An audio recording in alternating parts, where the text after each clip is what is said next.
अगर मैं आपसे पूछूं कि क्या आप अगले जन्म में लता मंगेशकर के रूप में जन्म लेना चाहेंगे, तो आप मन में सोचेंगे कि इसके लिए कौन मना करेगा और झट से हाँ कर देंगे। लेकिन खुद देखिए कि जब यही सवाल लता मंगेशकर जी से पूछा गया तो उन्होंने क्या कहा। मुझे पहले भी किसी ने पूछा था, तो वही जवाब मेरे पास है कि ना ही जन्म मिले तो अच्छा है, और अगर वाकई जन्म मिला मुझे तो मैं लता मंगेशकर बनना नहीं चाहूँगी। क्यों? नहीं, ये लता मंगेशकर की जो तकलीफें हैं वो उसको ही पता है। आप तो यही सोचते हैं ना कि अगर हमारे जीवन में ये सपने साकार हो जाते तो हमारा जीवन सफल हो जाता, और आप इसी सोच में, पछतावे में, रिग्रेट में, दुखी होकर अवसाद में जीवन काट देते हैं, है ना? और उन सपनों के पीछे जो हम जानते भी नहीं कि अगर सच हो जाए तो क्या सच में हमें वही जिंदगी मिलेगी जैसा हमने सोचा था। थोड़ा सोच का नजरिया बदलिए और अपने जीवन को कोसते हुए ना बिताइए। इसीलिए जो वर्तमान है उसमें खुश रहिए, यही बेस्ट एक्सरसाइज है। आज मैं आपको 3 ऐसे गायिकाओं के बारे में बताऊंगी जिनकी गायकी ने सबको चकाचौंध कर दिया। लेकिन आप अगर उनसे पूछें कि क्या वो अपने जीवन में खुश हैं या जीवन की वर्तमान अवस्था से खुश हैं, तो वो मना कर देंगी। जी हाँ, इसीलिए हर बार जो आपको दिखता है वो सच नहीं होता। मैं आज आपको बताने जा रही हूँ गायिका सेलिन डियोन के बारे में। My heart will go on किसने नहीं सुना है।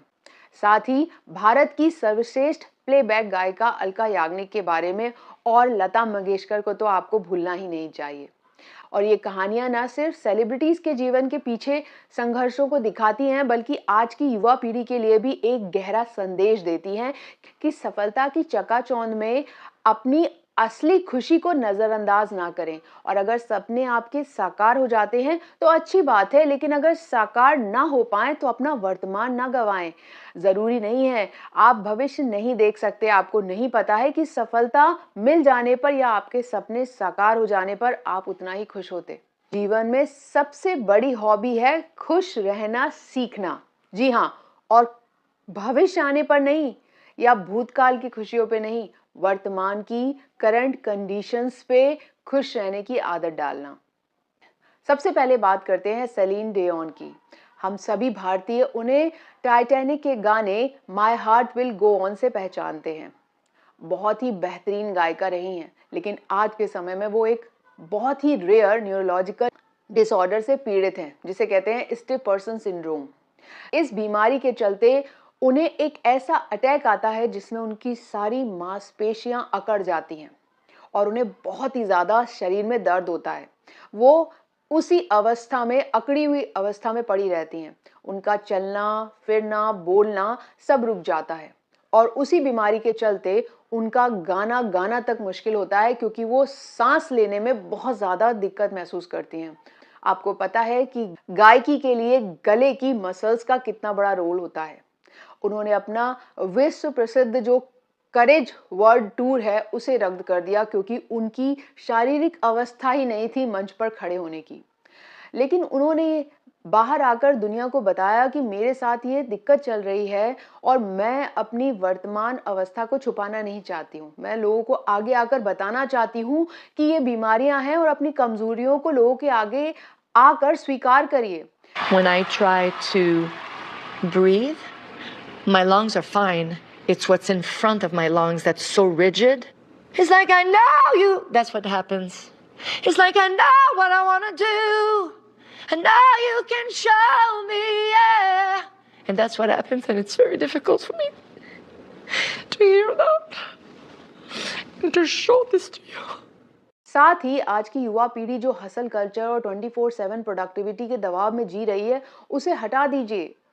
सेलिन की कहानी से हम ये सीख सकते हैं कि शरीर की सीमाएं होती हैं और उन्हें सही समय पर समझना बहुत जरूरी है। ये एक कमजोरी नहीं, शक्ति का प्रतीक है। उन्होंने ये सच में स्वीकार किया कि एक के बाद एक सॉन्ग्स गाने के चलते उन्हें शक्ति की जरूरत थी, और उसके लिए वो कई दवाइयां लेती थी। उनके साइड इफेक्ट्स भी हो सकते हैं। तो कहीं ना कहीं शरीर की सीमाओं को समझना बहुत जरूरी है। सही समय पर आप शरीर के साथ खिलवाड़ नहीं कर सकते।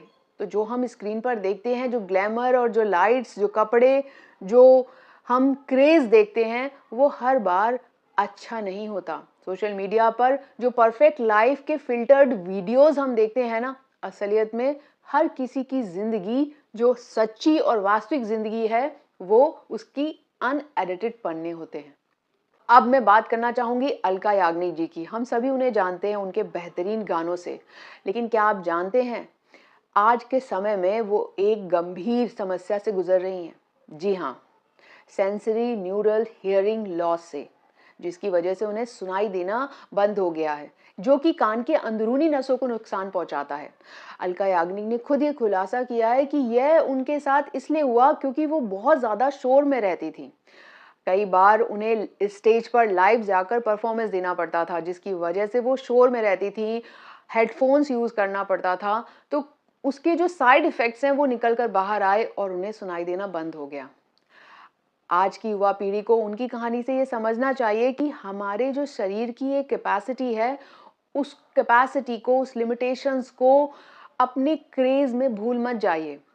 हमारा जो ऑब्सेशन है हमारे फ़ोन के प्रति, हियरिंग डिवाइसेस के प्रति, गानों के प्रति, हम बहुत ही ऊंची आवाज़ में सुनते हैं। देखिए, हमारे शरीर की सीमाएं हैं, उन्हें समझिए। WHO की एक रिपोर्ट के अनुसार 1 बिलियन युवा शोर प्रदूषण के कारण अपनी सुनने की क्षमता खोने के कगार पे हैं। लेकिन आज अगर किसी से कह दीजिए कि हेडफोन्स मत यूज करो, तेज आवाज में मत सुनो, तो उन्हें लगता है कि जो बड़े बूढ़े लोग हैं उन्हें जलन हो रही है युवा पीढ़ी की जो मस्ती है उससे, जबकि ऐसा नहीं है। अलका याग्निक की कहानी एक वेकअप कॉल है। लाइफस्टाइल की चकाचौंध भरी चॉइसेस आपके स्वास्थ्य को साइलेंटली नुकसान पहुंचा सकती हैं, लेकिन वो स्लो पॉइजन है जो बहुत टाइम बाद, जब चीजें बिल्कुल खराब हो जाएंगी और आप उन्हें रिवर्स नहीं कर पाएंगे, तब आप जागेंगे, लेकिन तब आपके पास कोई भी चॉइस नहीं बची होगी।